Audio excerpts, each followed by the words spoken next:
یہ دیکھ کر وہ نہ چاہتے ہوئے بھی مسکرا دیا تھا۔ کیا تمہیں اس جگہ کا نام یاد ہے جہاں پر تم رہتی تھی؟ اس نے نفی میں سر ہلایا۔ وہ اسکول جہاں پر تم پڑھتی تھی؟ پھر سے نفی میں سر ہلایا گیا۔ گھر کے کسی فرد کا نام؟ ہاں، میرے دماغ میں کچھ نام ہے۔ ایک نام چنٹو ہے، ایک نام بنٹو ہے اور ایک نام سہیل ہے۔ یہ سب کون ہے؟ وہ اسے دانت پیستے ہوئے سوال کر رہا تھا۔ اب اس بارے میں تو مجھے نہیں پتا، مجھے بس نام ہی یاد ہے۔ آپ نے مجھ سے یہی سوال کیا تھا۔ یا میرے اللہ، مجھے صبر عظیم عطا فرما۔ تمہارے پاس کوئی چیز تو ہوگی، کوئی آئی ڈی کارڈ؟ ایسا کیسے ہو سکتا ہے کہ تمہارے پاس کچھ بھی نہیں؟ یہ تو مجھے بھی نہیں پتا۔ اب وہ میرے پاس آخری راستہ بچا ہے، تمہاری تصویر کھینچوں اور پولیس کے حوالے کر دوں تاکہ تمہارے گھر والوں کے بارے میں پتہ لگایا جا سکے۔ نہیں، میری تصویر مت کھینچے گا، اگر میں وائرل ہو گئی تو میں بدنام ہو جاؤں گی۔ اس نے اپنے لبوں پر ہاتھ رکھتے ہوئے ڈرامائی انداز میں کہا تو وہ اس کو گھور کر رہ گیا تھا۔ تم سے بڑی اداکارہ میں نے اپنی ساری زندگی میں نہیں دیکھی۔ میری ایک صلاح ہمیشہ یاد رکھنا، کبھی بھی فلموں کے لیے ٹرائی مت کرنا، ورنہ تم آج کے دور کی سب سے بڑی فلاپ اداکارہ ہوگی۔ آپ مجھ سے چلتے ہیں، اس بات کا تو مجھے یقین ہو ہی گیا ہے۔ جا رہی ہوں یہاں سے، کوئی شوق نہیں ہے مجھے آپ جیسے انسان کے ساتھ بیٹھنے کا۔ جب دیکھو مجھے ڈانٹتے رہتے ہیں، یوں لگتا ہے جیسے مرچیں چبا کر بیٹھے ہیں۔ شادی نہیں ہوئی پھر بھی غصے میں رہتے ہیں۔ اس کی باتوں کا برا منائے بغیر اس کے ساتھ ساتھ چلنے لگا تھا، کیونکہ محترمہ کو اپنے کمرے کے بارے میں بھی معلوم نہیں تھا، اور وہ جانتا تھا کہ اگر وہ کسی اور کے کمرے میں گھس گئی تو ایک نیا طوفان آ جائے گا۔ فی الحال وہ کسی بھی قسم کا تماشا نہیں چاہتا تھا۔ اب جب تک میں تمہیں اجازت نہیں دوں گا تب تک تم نے یہاں سے ایک قدم بھی باہر نہیں نکالنا۔ رات کے وقت میں تمہارے لیے ڈھیر ساری چاکلیٹس لاؤں گا، مجھے لیزر پیپسی بھی پینی ہے، وہ بھی لائیے گا، ٹھیک ہے؟ اور اس کے علاوہ برگر بھی لائیے گا، اور پیزا بھی اور پاستا بھی۔ اس کی فرمائشوں کا پنڈارا کھل گیا تھا۔ اس کے لیے تمہیں ایک پیاری سی تصویر کھنچانی ہوگی۔ جیسے اس نے اپنے موبائل کا کیمرہ اوپن کیا، اس نے اپنے چہرے کو اپنے ہاتھوں کی مدد سے چھپا لیا۔ نہیں، میں تصویر نہیں کھنچاؤں گی، اگر کل کو میرے گھر والوں کو پتہ چل گیا تو وہ بہت زیادہ خفا ہوں گے۔ ضد مت کرو اور جلدی سے اپنے چہرے پر سے اپنے ہاتھوں کو ہٹاؤ۔ نہیں، میں نہیں ہٹاؤں گی، آپ کو جو کرنا ہے آپ کر لو، تم مجھے غصہ دلا رہے ہو، آپ بھی مجھے پریشان کر رہے ہیں۔ اگر آپ نے مجھے زیادہ تنگ کیا تو میں آپ پر ہراسمنٹ کا کیس کر دوں گی۔ یہ سن کر اس کا منہ حیرت سے کھل گیا۔ اسے کچھ کہنا چاہا مگر الفاظ منہ میں ہی دم توڑ گئے۔ اور جو تم پچھلے 2 دنوں سے مجھے ہراساں کر رہی ہو اس کا کیا؟ وہ ہراسمنٹ نہیں ہے؟ میں نے تو بس آپ کو یہ بتانا چاہ رہی ہوں کہ آپ بہت ہی ہینڈسم ہیں۔ وہ اپنے اسٹیٹمنٹ سے ہی مکر گئی تھی۔ وہ خاموشی سے وہاں سے نکل آیا، مگر اس نے نرس کو ہدایت کی کہ جب بھی تمہیں موقع ملے اس کی کلیئر پکچر لے کر مجھے سینڈ کر دینا۔ شام تک اس کی تصویر موصول ہو چکی تھی۔ کافی دیر تک اپنے موبائل میں اس کی تصویر کو زوم کر کے دیکھتا رہا۔ خوبصورت تو بہت ہو، اس نے کوئی شک نہیں، کاش تمہارے دماغ میں تھوڑی سی عقل ہوتی۔ وہ ٹھنڈی سانس خارج کرتے بولا تھا۔ اگلی لمحے سے اپنے انسپیکٹر دوست کو کال ملائی تھی۔ یار مجھے تمہاری مدد کی ضرورت ہے، ایک لڑکی ہے جس کی یادداشت چلی گئی ہے، مجھے اس کے گھر والوں کے بارے میں پتہ لگانا ہے اور میں چاہتا ہوں کہ تم یہ کام کرو۔ میں تمہیں اس کی تصویر سینڈ کر رہا ہوں، یہ تصویر مطلوبہ ویب سائٹ پر اپلوڈ کر دو، اگر ہو سکے تو مطلوبہ نیوز پیپر میں بھی دے دو، کیونکہ اب میرے لیے اس لڑکی کو برداشت کرنا ناممکن ہو گیا ہے۔ ارے یار، اپنے بھائی کے ہوتے ہوئے تمہیں کسی چیز کی ٹینشن لینے کی ضرورت نہیں ہے، تم بس یہ سمجھو کہ تمہارا کام ہو جائے گا۔ اسے بات کرنے کے بعد وہ بیک گراؤنڈ کے ساتھ ٹیک لگا کر لیٹ گیا تھا۔ آج کا دن بھی بہت زیادہ ایکٹنگ گزرا تھا۔ رات کے وقت اس کے آلٹرنیٹ میں ڈاکٹرز موجود تھے، اس وجہ سے وہ آرام کرنے کے لیے حویلی واپس آ گیا تھا۔ ڈاکٹر ارسل ایک بہت بڑے جاگیردار کا بیٹا تھا جو گاؤں کا سردار ہونے کے ساتھ ساتھ ایک بہت بڑا سیاستدان بھی تھا، مگر ارسل کو سرداری اور سیاست سے کوئی خاص لگاؤ نہیں تھا۔ اس کا بچپن ہی سے ایک خواب تھا کہ اس نے لوگوں کی مدد کرنی ہے، ان کی دیکھ بھال کرنی ہے، اور اس کے لیے اسے ڈاکٹری سب سے بہترین پیشہ لگا۔ اس کے 2 بھائی تھے، ایک سیاست میں تھا اور دوسرا بابا کے ساتھ گاؤں میں سرداری کے معاملات دیکھتا تھا۔ جبکہ ارسل نے تعلیم کے فوراً بعد ہی ہاؤس جاب سٹارٹ کر دی تھی، اور پھر اس کے ساتھ ساتھ وہ اپنا ہاسپٹل بھی بنانے لگا۔ ابھی اس کے 2 ہاسپٹلز تھے جہاں پر غریبوں کا مفت علاج ہوتا تھا۔ وہ دونوں ہی شہر کے سب سے بڑے مانے جانے والے ہاسپٹلز تھے۔ ان کا موبائل بچا تو وہ ہوش کی دنیا میں آیا۔ نرس کی کال تھی۔ ہاں کیا ہوا؟ نرس ہو گئی؟ صاحب جی وہ دوائی نہیں لے رہی، میں کیا کروں؟ تم آج اسے دوائی مت دو، اسی طرح سے اسے سونے دو، میں کل آ کر اس کی دوائیاں چینج کروں گا، کیونکہ اسے کوئی خاص فرق نہیں پڑا۔ نرس خاموش ہو گئی۔ ٹھیک ہے صاحب۔ ارسل صاحب ماسی میں کھو گئے۔ آج سے تقریباً 4 دن پہلے ہی وہ تیز ڈرائیونگ کرتا ہوا گھر واپس جا رہا تھا۔ وہ بہت زیادہ تھکا ہوا تھا، بس کسی طرح سے اپنے بیڈ تک پہنچنا چاہتا تھا اور جی بھر کر نیند لینا چاہتا تھا۔ پچھلے 24 گھنٹے میں وہ 1 سیکنڈ کے لیے بھی نہیں سویا تھا۔ اچانک ہی سڑک کے بیچوں بیچ ایک لڑکی آ گئی۔ ارسل نے بریک لگائی تھی مگر اس کے باوجود گاڑی ہلکی سی اس لڑکی کے ساتھ جا کر ٹکرائی۔ وہ لڑکھڑاتے ہوئے زمین پر گر گئی، اس کا سر زور سے زمین سے ٹکرایا جس سے اس کے سر سے خون نکلنے لگا، جبکہ ہلکی سی ٹکر لینے کی وجہ سے اس کی ٹانگیں بھی زخمی ہو گئی تھیں، کونیوں پر بھی خراشیاں آ گئی تھیں۔ وہ ایک معصوم کم عمر لڑکی تھی۔ یا میرے اللہ، یہ یہاں پر کیسے آ گئی؟ ارسل نے اسے فوراً سے اپنے بازو میں اٹھایا اور گاڑی ریورس کر کے ہاسپٹل لے آیا۔ اس کا بیگ اسی جگہ پر ہی بھول کر آ گیا تھا۔ اسے اپنے کیے پر بہت زیادہ پچھتاوا ہو رہا تھا۔ وہ نرم دل کا مالک تھا، آج سے پہلے اس نے کبھی کسی کو تکلیف نہیں پہنچائی تھی۔ اس کی وجہ سے ایک معصوم سی لڑکی اندر کمرے میں بے ہوش پڑی ہے۔ تقریباً 1 گھنٹے بعد اسے ہوش آیا۔ قرین نے اپنے چاروں طرف دیکھا تو اسے وہ نئی دنیا اور اجنبی لگی، بلکہ اسے تو سب کچھ ہی اجنبی لگ رہا تھا سوائے سامنے کھڑے اس خوبصورت ڈاکٹر کے۔ اسے کسی اور کی طرف دیکھنا بھی گوارا نہیں کیا۔ کہیں میں جنت میں تو نہیں آ گئی؟ اس نے نشے سے چور لہجے میں کہا تو وہ گڑبڑا کر دائیں بائیں دیکھنے لگا۔ نرسس مسکرانے لگی۔ آپ کیسا فیل کر رہی ہیں؟ اس نے پروفیشنل انداز میں سوال کیا۔ میری ٹانگوں میں درد ہو رہا ہے، میری کونیاں بھی درد کر رہی ہیں، میرا سر درد سے پھٹا جا رہا ہے۔ ہائے میرے اللہ، یہ کیا ہو رہا ہے میرے ساتھ؟ اس نے ہوش میں آتے ہی واویلا مچانا شروع کر دیا تھا۔ بے ہوشی میں وہ جس قدر معصوم لگ رہی تھی، ہوش میں آ کر اس سے بالکل الٹ بن چکی تھی۔ وہ اس وقت شیطان کی نانی معلوم ہو رہی تھی۔ ابھی میڈم آپ کو انجیکشن لگائیں گے، آپ کو کافی حد تک آرام آ جائے گا۔ نہیں، مجھے انجیکشن نہیں لگانا۔ وہ جلدی سے بیڈ سے اٹھی لیکن ڈرپ لگی ہوئی تھی۔ ارسل تیزی سے آگے بڑھا اور اسے کاندھے سے پکڑ کر بیڈ پر لٹا دیا۔ دیکھیں، ابھی آپ یہاں سے نہیں اٹھ سکتی، آپ مجھے اپنے گھر والوں کے بارے میں بتائیں، میں ان کو انفارم کر دیتا ہوں، وہ آپ کے لیے پریشان ہو رہے ہوں گے۔ کون سے گھر والے؟ کیا آپ میرے گھر والے نہیں ہیں؟ انتہائی معصومیت سے پھر سے اسے سوال کیا گیا تھا۔ نرس کے لیے اب اپنی ہنسی دبانا مشکل ہو گیا تھا۔ اگر آپ کو یہی رویہ رکھنا ہے میڈم ندا تو آپ یہاں سے جا سکتی ہیں، ارسل نے انتہائی غصے سے کہا، تو اپنے سارے دانتوں کی نمائش کرتے ہوئے خاموشی سے کمرے سے باہر نکل گئی تھی۔ ارسل پھر سے حورین کی طرف متوجہ ہو گیا۔ کیا آپ کو کچھ بھی یاد نہیں؟ اس نے نفی میں سر ہلا دیا۔ ان کا بیگ کہاں پر ہے؟ سر وہ تو ان کے پاس نہیں تھا، آپ صرف اور صرف انہی کو یہاں پر لائے تھے، دوسری نرس نے تیزی سے جواب دیا تھا۔ تب اسے شدت سے اپنی غلطی کا احساس ہوا، شاید اس کا پرس روڈ پر ہی بھول کر آ گیا تھا۔ اس نے اپنے گارڈ کو کال کی اور اسے اسی جگہ پر ہی پہنچنے کے لیے کہا، لیکن وہاں پر جا کر گارڈ کو بھی کچھ نہ ملا تھا۔ یقیناً کوئی وہ پرس اٹھا کر لے گیا تھا۔ اب نہ تو اس لڑکی کی آئی ڈی کارڈ تھا، نہ ہی اسے کوئی نمبر یاد تھا، نہ ہی اسے اپنے گھر والوں کا پتہ تھا۔ دوسری طرف وہ حد سے زیادہ بے وقوفانہ حرکتیں کر رہی تھی اور اس کی باتیں بھی بچگانہ تھیں۔ وہ بہت زیادہ اریٹیٹ ہو رہا تھا، جو کہ اس سب کا ذمہ دار وہ خود تھا۔ اس وجہ سے اسے اب ہر حال میں اس لڑکی کا خیال کرنا تھا۔ پوری رات وہ گھن چکر بنا رہا کیونکہ محترمہ کی فرمائشیں ہی پوری نہیں ہو رہی تھی۔ کبھی اسے کابلی پلاؤ کھانے کا دل کرتا تو کبھی وہ منٹ مارگریٹا کی فرمائش کرتی۔ اگر وہ اس کی خواہش پوری کرنے سے انکار کر دیتا تو محترمہ اونچی اونچی آواز میں چلانا شروع کر دیتی تھی۔ صبح 5 بجے وہ گھر واپس آیا تھا، لیکن 8 بجے سے پھر سے ہاسپٹل سے کال آ گئی تھی کیونکہ ایک بہت ہی امپورٹنٹ کیس آ گیا تھا، اسے آپریشن کے لیے جانا تھا۔ اس دن سے لے کر اب تک حورین صاحبہ نے اس کی ناک میں دم کیا ہوا تھا۔ حورین کے بارے میں سوچتا سوچتا وہ ایک بار پھر گہری نیند کی وادیوں میں چلا گیا۔ اگلے 2 دن یوں ہی سکون سے گزر گئے تھے کیونکہ حورین کی طبیعت تھوڑی سی خراب تھی اور اس کو بخار ہو گیا تھا، گلا بھی درد کر رہا تھا، جس کی وجہ سے اس نے شرارتیں کم کر دی تھی، لیکن یہ خاموشی بھی ارسل کو کھٹک رہی تھی کیونکہ وہ اس کی بک بک سننے کا عادی تھا۔ وہ 2 سے 3 دن بعد اس کے کمرے میں غیر ارادی طور پر چکر لگا چکا تھا۔ وہ دونوں بار ہی سو رہی تھی، تیسری بار وہ جاگ رہی تھی مگر وہ بات کرنے کی پوزیشن میں نہیں تھی۔ ڈاکٹر ارسل آپ کے پاس 2 منٹ ہوں گے، مجھے آپ سے ایک ضروری بات کرنی ہے۔ ماریہ کی آواز سن کر وہ ہوش کی دنیا میں آیا۔ وہ بھی حورین کے بارے میں ہی سوچ رہا تھا۔ جی جی ماریہ صاحبہ بولیں آپ، اور یہ آپ کب سے فارمیلٹی شو کرنے لگ گئی ہیں؟ جہاں تک مجھے لگتا ہے تو ہم دونوں بیسٹ فرینڈس بھی ہیں، اگر ہم بیسٹ فرینڈس ہوتے تو کبھی بھی مجھ سے اتنی بڑی بات نہ چھپاتے۔ وہ اس کو کھوجتی ہوئی نظروں سے دیکھتی ہوئی بولی، کیا مطلب ہے؟ کس بارے میں بات کر رہی ہو تم؟ جہاں تک مجھے لگتا ہے میں نے آج تک تم سے کچھ بھی نہیں چھپایا، میری زندگی تمہارے سامنے ایک کھلی کتاب کی مانند ہے۔ وہ لڑکی کون ہے جس کا تم اتنا زیادہ خیال رکھ رہے ہو؟ کہیں وہ تمہاری منگیتر تو نہیں؟ کیا ہو گیا یار، کس طرح کی بچگانہ باتیں کر رہی ہو؟ ارسل نے اسے ساری ڈیٹیلز دے دی تھی، اس کے ساتھ ہی اسے بتایا تھا کہ وہ اس سے بہت زیادہ تنگ ہے، وہ چاہتا ہے کہ اس کے گھر والے اسے لینے کے لیے آ جائیں اور وہ یہاں سے ہمیشہ ہمیشہ کے لیے رخصت ہو جائے۔ ارے تم اتنی ٹینشن کیوں لے رہے ہو؟ تم وہ میرے حوالے کر دو، میں اس کا بہت اچھے طریقے سے خیال رکھوں گی۔ کیا ایسا ممکن ہو سکتا ہے؟ ارسل نے خوشگوار انداز میں اس سے پوچھا تھا۔ یار اس دنیا میں سب کچھ ممکن ہے اور میں تمہارے لیے اتنا تو کر ہی سکتی ہوں۔ آفٹر آل تم میرے بیسٹ فرینڈ ہونے کے ساتھ ساتھ میرے بہت قریبی بھی ہو۔ یار تم نے میری بہت بڑی مشکل حل کر دی۔ وہ تھوڑی سی شرارتی ہے، ہاں تم ٹینشن نہ لو، میں سب سنبھال لوں گا، مجھے پتا ہے کہ ایسی بچیوں کو کیسے ہینڈل کرنا ہے۔ بس اس کو ڈانٹنا نہیں اور نہ ہی اس پر غصہ کرنا ورنہ اس کا باجا بجنا شروع ہو جائے گا۔ وہ اس کی کسٹڈی سے اپنے ہاتھ ڈاکٹر ماریہ کی ڈیوٹی تھی کہ وہ حورین کا خیال رکھے۔ ماریہ پچھلے 15 منٹ سے اس کے سامنے بیٹھی ہوئی تھی اور وہاں کی چھوٹی چھوٹی کر کے اس کو گھور رہی تھی۔ 1 منٹ کے لیے اس نے اپنی آنکھیں ماریہ کے چہرے کے اوپر سے نہیں ہٹائی تھی اور اب تو ماریہ کو بھی کوفت ہونے لگی تھی۔ اس کا دل بھی عجیب سے انداز میں دھڑکنے لگا تھا۔ ماریہ نے اس کی آنکھوں کے سامنے ہاتھ ہلایا تو وہ پلکی جھپکے بغیر پھر سے اس کو دیکھنے لگی۔ Are you okay? ندا مجھے ایسا کیوں لگ رہا ہے یہ کومے میں چلی گئی ہے؟ ارے ڈاکٹر صاحبہ یہ ایسی ہی ہے۔ کیا مطلب تمہارا؟ کہ میں ایسی ہی ہوں؟ وہ کاٹ دار لہجے میں بولی تھی۔ ارے نہیں حورین صاحبہ پلیز غصہ مت کریں، اب تمہارا ڈاکٹر کہاں پر ہے؟ مجھے اس سے بات کرنی ہے۔ وہ اپنے بازو چڑھاتے ہوئے بولی، یوں جیسے لڑنے مرنے کے لیے میدان میں اترنے آ رہی ہوں۔ وہ تو گھر چلے گئے، ان کو کال کر کے بلاؤ، تم ان کو کیوں پریشان کر رہی ہو؟ پچھلے 1 ہفتے سے وہ تمہارے پیچھے خوار ہو رہے ہیں، تھوڑی سی تو اپنے اندر انسانیت پیدا کر لو، تم تو ان کے پیچھے ہی پڑ گئی ہو۔ تم جیسی لڑکیوں سے میں بہت اچھے طریقے سے واقف ہوں جو اپنے اوپر معصومیت کا خول چڑھا کر خوبصورت اور امیر لڑکوں کو اپنی جال میں پھنساتی ہیں۔ اس سے پہلے کہ وہ مزید کچھ کہتی حورین نے اس کے بال پکڑ لیے تھے اور زور زور سے کھینچنے لگی۔ وہ درد سے کرا رہی تھی۔ ندا تیزی سے آگے بڑھی تو ماریہ کے بال چھوڑ کر اس نے نرس کے بال پکڑ لیے۔ تم کیا کر رہی ہو؟ تم پاگل تو نہیں ہو گئی ہو؟ ماریہ نے غصے سے چلاتے ہوئے کہا اور پھر پاؤں ٹیچتی ہوئی کمرے سے باہر نکل گئی۔ نرس نے بڑی مشکل سے حورین کو پرسکون کیا، پھر اسے انجیکشن لگا کر بے ہوش کر دیا۔ شام کے وقت وہ غیر ارادی طور پر پھر سے حورین کے کمرے میں داخل ہوا۔ شاید اس کو عادت ہو چکی تھی، اب اس کا دیدار کیے بغیر اپنی زندگی میں خالی پن محسوس کرتا تھا۔ جب وہ اندر داخل تو ہوا تو میں ہوا میں جھول رہی تھی۔ نرس اس کو سنبھالنے کی ناکام کوشش کر رہی تھی۔ کیا ہوا ہے؟ وہ ڈاکٹر صاحب اس نے کھانسی کا پورا شربت پی لیا اور ابھی مجھے اپنے ہوش میں نہیں ہے، میں خود نہیں نہاؤں گی، مجھے ڈاکٹر صاحب ہی نہلائیں گے۔ یہ سن کر ڈاکٹر کے کان کی لو تک لال ہو گئی تھی۔ یہ کیا بدتمیزی، تم کوئی چھوٹی بچی نہیں ہو، تم ابھی سے یہاں سے لے کر جاؤ۔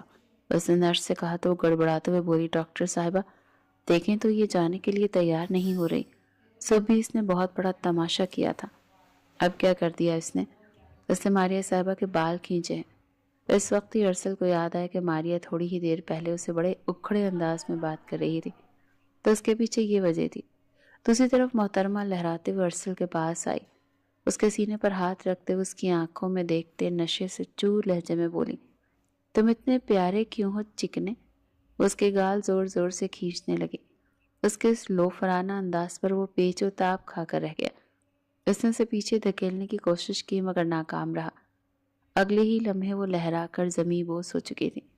وہ ایک بار پھر سے نیند کی وادیوں میں چلی گئی تھی۔ اس نے بھی اللہ کا لاکھ لاکھ شکر ادا کیا تھا، ورنہ حورین کو کنٹرول کرنا اس کے لیے بھی ناممکن ہو گیا تھا۔ شام کے وقت جب وہ اپنے آفس میں بیٹھا ہوا تھا، دروازے پر دستک ہوئی اور ایک اجنبی کمرے کے اندر داخل ہوا۔ اس کے بارے میں تھوڑی ہی دیر پہلے انسپیکٹر نے ڈاکٹر ارسل کو بتایا تھا حرین میری کزن ہے اور میں اس کو لینے کے لیے آیا ہوں۔ فرحات نے ڈاکٹر ارسل کو بتایا کہ حرین ایک یتیم لڑکی ہے، 3 سال پہلے اس کے ماما بابا کا کار حادثے میں انتقال ہو گیا تھا۔ فرحات کی اماں ابا نے اس کی پرورش کی تھی۔ ابھی کچھ دن پہلے ہی وہ اپنی دوست کے گھر گئی تھی، لیکن رات کے وقت گھر واپس نہ آئی۔ فرحات نے اسے حرین کے بچپن سے لے کر جوانی تک کی تصویریں بھی دکھائیں اور اپنے ساتھ بھی اس کی کچھ پکچر شیئر کی۔ اس کے علاوہ اپنے ماما بابا سے بھی ڈاکٹر ارسل کی بات کروائی۔ وہ کافی حد تک مطمئن ہو گیا تھا۔ اسے لے کر کمرے میں داخل ہوا۔ فرحات کو دیکھ کر حرین کے چہرے کا رنگ لٹھی کی مانند سفید ہو گیا تھا۔ محترمہ تھوڑی دیر پہلے ہی ہوش میں آئی تھی، کافی حد تک بہتر محسوس کر رہی تھی۔ حرین میں تمہیں لینے آیا ہوں، چلو میرے ساتھ گھر واپس چلتے ہیں۔ اس نے بے ساختہ نفی میں سر ہلایا اور ڈاکٹر ارسل کے پیچھے جا کر چپ گئی تھی۔ ڈاکٹر ارسل کے وائٹ کوٹ کو اس نے اپنی مٹھیوں میں دبوچ لیا تھا۔ میں نے اس کے ساتھ نہیں جانا، اس نے سرگوشی انداز میں کہا۔ ڈاکٹر میں آپ سے ایک بہت ضروری بات کرنا چاہتی ہوں، پلیز مجھے یہاں سے بھیجنے سے پہلے میری بات سن لیں، ورنہ میں ایک بہت بڑی مشکل میں پھنس جاؤں گی۔ اب وہ بچگانہ انداز میں نہیں بلکہ سیریس اور سنجیدہ انداز میں گفتگو کر رہی تھی۔ ڈاکٹر کو لگ رہا تھا وہ بھی ایکٹنگ کر رہی ہے۔ ارسل ایک گہری سانس خارج کر کے اسے دیکھ کر کہنے لگا، دیکھو حرین، تم یہاں پر آئے ہوئے کافی دن ہو گئے ہیں، تمہیں ہمیشہ یہاں پہ نہیں رہنا۔ جب تمہاری فیملی ممبر تمہیں لینے آ چکے ہیں تو تمہیں ان کے ساتھ جانا چاہیے، پلیز یہی اس پورے ہاسپٹل کے لیے بہتر ہے۔ تم نے اتنے دنوں میں دیکھا ہے کس قدر ڈسٹربنس پھیلائی ہے۔ چلو شاباش، جاؤ اور دوبارہ ایسی بچگانہ حرکت کسی اور ڈاکٹر کے ساتھ مت کرنا، کیونکہ ہر کوئی میرے جیسے کردار رکھنے والا نہیں ہوگا۔ حرین کی آنکھوں میں آنسو آ چکے تھے۔ جب وہ وہاں سے جا رہی تھی تو اس نے آخری بار پلٹ کر ڈاکٹر ارسل کے چہرے کی طرف دیکھا تھا۔ اس کی آنکھیں آنسوؤں سے بھری ہوئی تھیں۔ اس کی آنکھوں میں کیا کچھ نہیں تھا، دکھ تھا، بے چینی تھی، بے یقینی تھی، سب سے بڑھ کر اعتماد کی ٹوٹی ہوئی کرچیاں تھیں۔ اس کا دل زور زور سے دھڑک رہا تھا، جبکہ وجود بھی ہولے ہولے لرز رہا تھا۔ ڈاکٹر ارسل نے اس سے بڑی مشکل سے اپنی نگاہیں ہٹائی تھیں۔ وہ ایک بار پھر سے اپنی زندگی میں مگن ہونے کی کوشش کر رہا تھا، جو اب اسے دنیا کے سب سے مشکل ترین کام لگ رہا تھا۔ وہ لڑکی اس کے حواسوں پر ایسی چھا گئی تھی کہ اسے حرین کے علاوہ کچھ سنائی اور سجائی ہی نہیں دیتا تھا۔ نہ چاہتے ہوئے بھی اس کے بارے میں ہی سوچتا رہتا تھا۔ اس کی شرارتیں، اس کا بچگانہ حرکتیں یاد کر کر کے اکیلے میں مسکرا دیتا تھا۔ اب اس کا قریب آنا، ارسل کی دھڑکنوں کا منتشر ہو جانا، اس کے گالوں کا لال ہو جانا اور کانوں کی لو کا تپ جانا۔ پہلے بھی کئی لڑکیاں اس کے قریب آئی تھیں، کئی لڑکیوں نے اس کی ذات میں دلچسپی لی تھی، مگر کبھی بھی اس نے اپنے دل میں ان لڑکیوں کے لیے ایسے جذبات محسوس نہیں کیے تھے جو حرین کے لیے محسوس کرتا تھا۔ اس لڑکی میں کچھ تو خاص تھا جو وہ جانے کے بعد بھی اس کی زندگی میں ہی رہ گئی تھی۔ رات کے وقت وہ حویلی میں داخل ہوا تو آمنہ بیگم اپنے بیٹے کے پاس آئیں، مسکراتے ہوئے اس کے بالوں میں ہاتھ پھیرتے ہوئے بولی، ماریہ کے بابا تمہارے بابا سے ملنے کے لیے آئے تھے، انہوں نے تمہارے اور ماریہ کے رشتے کے بارے میں بات کی ہے۔ مجھے اس میں کوئی بھی برائی نظر نہیں آ رہی، وہ تمہیں بیسٹ فرینڈ ہونے کے ساتھ ساتھ تمہاری کولیگ بھی ہے، تو کیا ہو گیا امی جان؟ میں نے کبھی بھی ماریہ کو اس نظر سے نہیں دیکھا اور مجھے اس سے شادی کرنی بھی نہیں ہے۔ تم ہی تو کہتے تھے کہ تمہیں ایک میچور لڑکی چاہیے، اور مجھے نہیں لگتا کہ ماریہ سے زیادہ سمجھدار لڑکی کوئی ہوگی۔ مجھے ماریہ سے شادی نہیں کرنی امی، مہربانی کر کے آپ انہیں بھی امید مت تھمائیے گا، کہیں ایسا نہ ہو کہ تم کسی اور سے محبت کرتے ہو۔ اپنی ماں کی بات سن کر وہ چپ سا ہو گیا تھا، کہنے لگا ہو سکتا ہے۔ بے ساختہ اس کے لبوں سے پھسلا۔ آمنہ بیگم کہنے کی کون ہے وہ بیٹا، بتاؤ مجھے، مگر اٹھ کر اپنے کمرے میں جا چکا تھا۔ بستر پر لیٹتے ہی سونے کے لیے تھا، مگر نیند آنکھوں سے کوسوں دور تھی۔ ذہن میں کئی طرح کے خیالات تھے، بار بار حرین اس کی نظروں کے سامنے آ رہی تھی۔ وہ پہلی لڑکی تھی جو ڈاکٹر ارسل کے اس قدر قریب آئی تھی کہ وہ چاہ کر بھی اس کے لمس کو بھول نہیں پا رہا تھا۔ پھر اس رات اس نے اپنے آپ سے اس بات کا اعتراف بھی کر لیا تھا کہ وہ حرین سے محبت کرنے لگا۔ ہاں، وہ اس کی زندگی میں آنے والی وہ واحد عورت تھی جس سے ارسل صاحب کو محبت ہو گئی تھی، جن کا بچگانہ حرکتوں سے وہ بہت زیادہ چڑھتا تھا، اب وہی حرکتیں اسے یاد آتی تھی۔ پہلے پہل تو اسے لگا تھا کہ وہ 1 مہینے میں ہی اس لڑکی کو بھول جائے گا، لیکن اب اس کی یادوں نے شدت اختیار کر لی تھی۔ اس نے فیصلہ کیا تھا کہ وہ حرین سے ملنے کے لیے جائے گا۔ فرحات نے اسے جو ایڈریس بتایا تھا، اگلے ہی روز ہاسپٹل سے چھٹی لے کر وہ سیدھا اس ایڈریس کی طرف جا رہا تھا۔ راستے میں اسے یاد آیا کہ حرین کو چاکلیٹس بہت زیادہ پسند ہیں۔ وہ راستے میں رکا، ایک خوبصورت پھولوں کا بوکے لیا، 7 چاکلیٹس بھی لی تھیں۔ دل میں ایک عجیب سی گھبراہٹ ہو رہی تھی، دھڑکن بے ترتیب ہو رہی تھی، جیسے حرین کو اپنے سامنے دیکھ کر بے قابو ہو کر اسے اپنے سینے سے ہی نہ لگا لے۔ اس ایڈریس پر پہنچا، مگر وہ غلط تھا۔ وہاں پر فرحات نامی کوئی شخص نہیں رہتا تھا۔ اس کو شدت سے کچھ غلط ہونے کا احساس ہوا کہ اس کے